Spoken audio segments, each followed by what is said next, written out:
When I was 11, my mom had to rush out for an emergency, leaving me home alone for the first time. Before she left, she handed me a crisp $20 bill and said, "This is for dinner, sweetie. Order a pizza or something you like. Be good." And just like that, she was gone. I stood there, the $20 feeling like $1,000,000 in my little hand. The house was quiet, and for the first time, I was the king of the castle. My first thought was, of course, pizza. Pepperoni, extra cheese, the works. I even picked up the phone.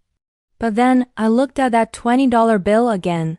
A whole $20. I could do so much more than just get a pizza.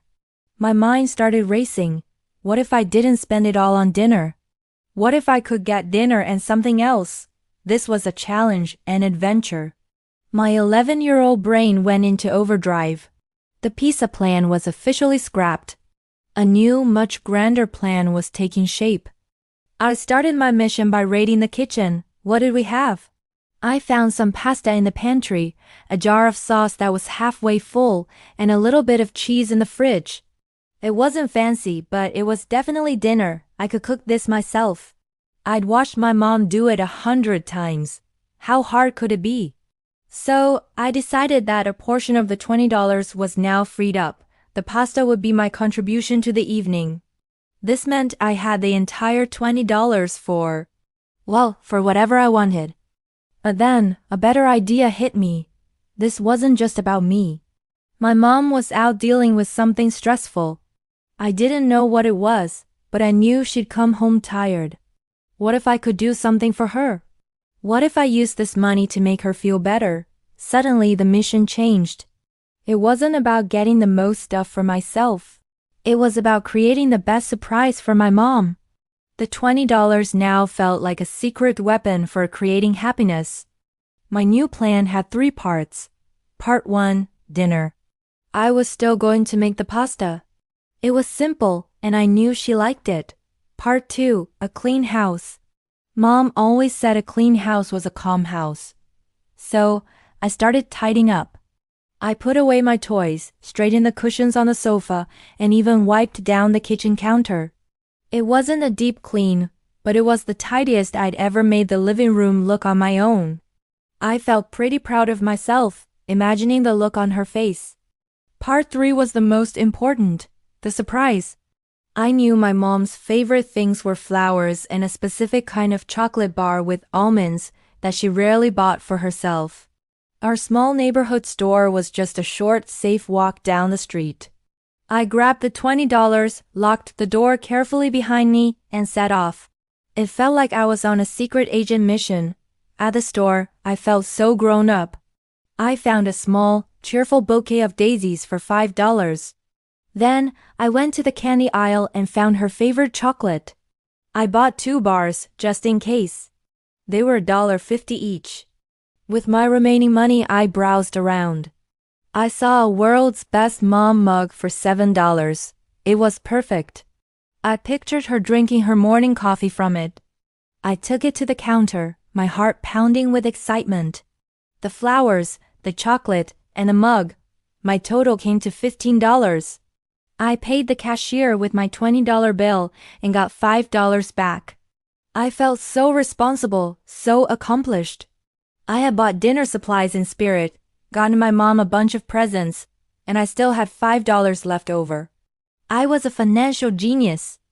Back home, I put the flowers in a water glass and set them on the dining table. I placed the chocolates and the mug right beside them. Then I started on the pasta. Boiling the water felt like a major scientific experiment. I might have used a little too much salt, and the sauce was a bit thin, but I didn't care. I was cooking.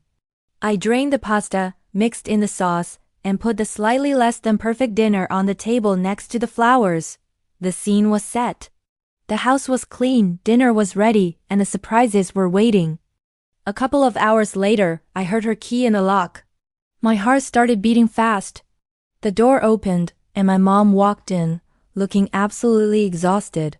Her shoulders were slumped, and she had a weary look on her face. She dropped her purse on the floor and sighed. For a second, she didn't notice anything. She just looked tired, I stood quietly in the living room waiting. Then, her eyes slowly scanned the room. She saw the tidy sofa, the clean counters. Her expression shifted from tired to confused. Then, she saw the dining table. The daisies in the water glass, the pasta in the bowls, and the little presents waiting for her. She walked over slowly, like she was in a daze. She picked up one of the chocolate bars, then saw the world's best mom mug. She just stood there, staring at everything. I was so nervous. What if she was mad I didn't order pizza? What if she thought I wasted the money? I held my breath. Finally, she turned to look at me.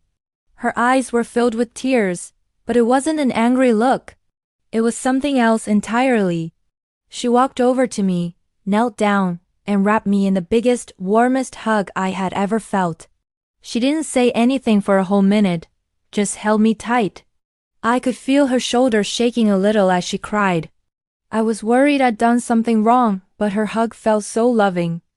When she finally pulled back, she was smiling through her tears. "You did all this?" she whispered, her voice thick with emotion. I just nodded, my own eyes getting a little watery. "I had $20, I said, my voice barely a squeak. She wiped her eyes and laughed a soft, beautiful laugh. "This is better than any pizza in the world," she said.